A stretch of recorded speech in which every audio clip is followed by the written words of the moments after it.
My name is Victor Granados Pascual. I was born in 8 March 1986 in Paranavaí, Brazil. Paranavaí is a very small town. It has 80,000 inhabitants. So I was born. My mother is Cleide Granados. She was born in Apucarana, in Brazil as well. And my father was Luis Pascual. He was Spanish from a city called Alcañiz, but he grew up in Brazil. So I was born there in Paranavaí, and I spent most of my childhood in my hometown, except for 2 years I spent in Maringá. It's a bigger city nearby. Then I returned to Paranavaí and spent my school years there, primary school, secondary school. When I was 15 years old, I went to Spain. I lived some months in Spain.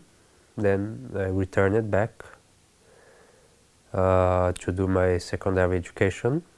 Also in Paranavaí, I completed in 2003 in Colégio Nobel. Then, 2 years later, I began my faculty. I began to college, and also in Paranavaí. My father was Luis Mariano Pascual Lopes. He was born in Spain, in a city called Alcañiz. But when he was very small, newborn, just a few months old, his family moved to Brazil, to my hometown, and he grew up there.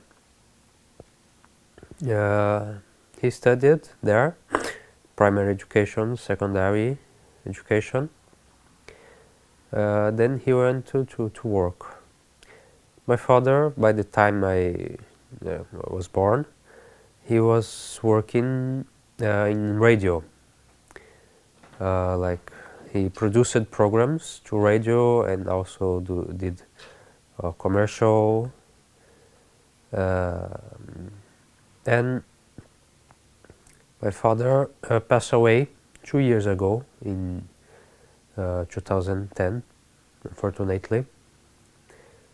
In June 2010, he had a heart stroke, and unfortunately he passed away.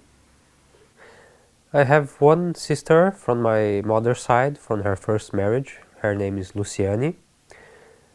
She studied computer sciences in university, and now she's married with 2 kids, living in São Paulo, in Brazil. She's working there.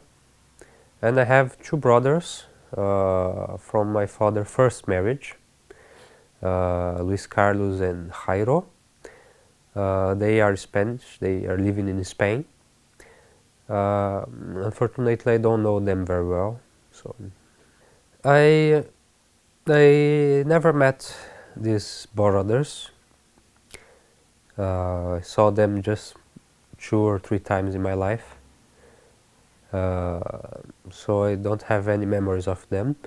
My sister, she's 14 years older than me, but we had a more closer relationship. But we never lived together because she was much older. When my first memories, she was already living in another town doing college.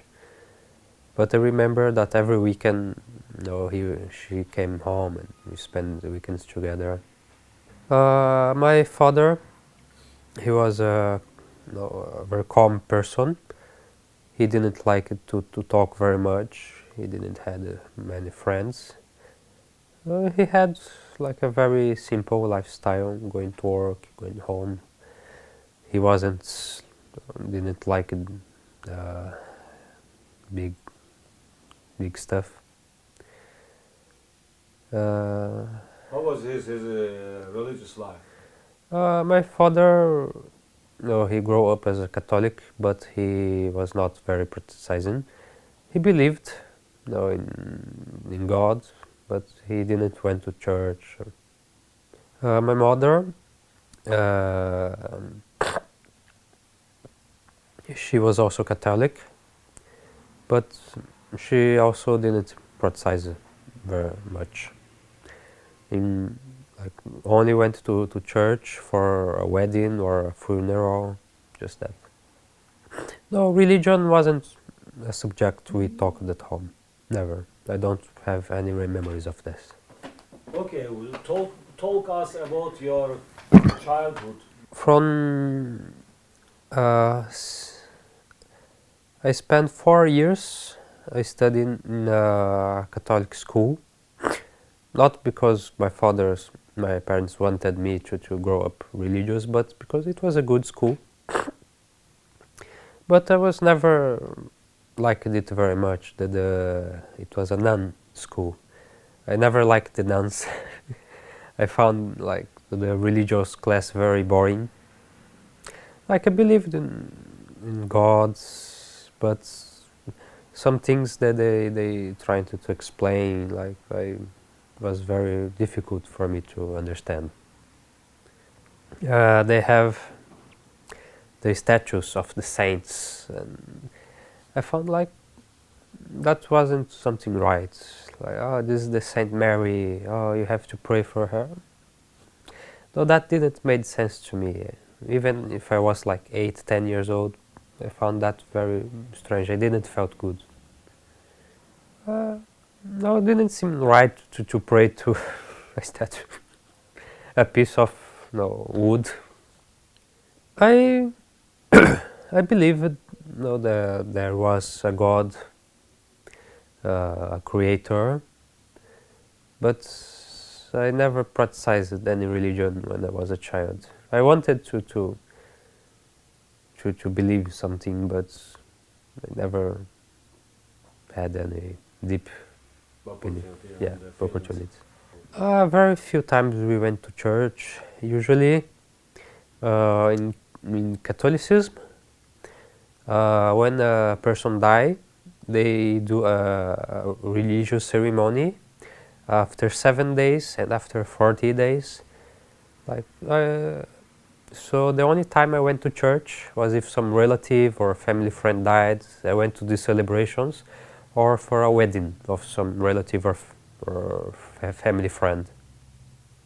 Like the funeral, the body, or the dead person, stays in a chapel, in like a small church, not a church but a religious building, in the coffin, open, with flowers, and the people, family and friends come to mourn and to say goodbye to the dead person for some hours.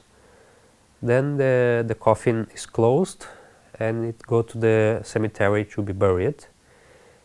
And after 7 days, they do a religious ceremony, a mass, where the priest says, "No, this is a mass for the memory of this person who passed away 7 days ago." And when it's 40 days, they do again, "This is the mass in memory of the person who died 40 days ago." Yeah, in the Catholic religion, when a man become a priest, he receive like certain powers to bless and to forgive the sins of the people if they confess to him. He has the power to make them be clean of the sins. To do a confession, you don't have to use the confessionary. You can do anywhere, like in a room or outside. But usually the tradition is to use the confessionary. It's like a small wardrobe, a small cupboard.